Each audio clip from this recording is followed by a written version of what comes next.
قل أعوذ برب الفلق waxaad tiraahdaa nabi allow waxaan magan galayaa rabbiga waa beriga yacni rabbiga waaga dhambala xilliga qorax soo baxa من شر ما خلق waxaan ka magan galayaa shay shartii yacni makhluuqaadka shartooda ومن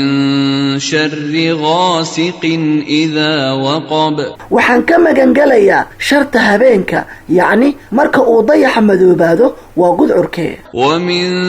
شر النفاثات في العقد waxaan alle ka magan galayaa kuwa sharta afuufa ama gunuda sixirka shartooda yacni saaxiriinta falfallooyada kaahinada iyo wax walba oo sixir iyo shar ah oo jinka iyo insiguba afuufo ومن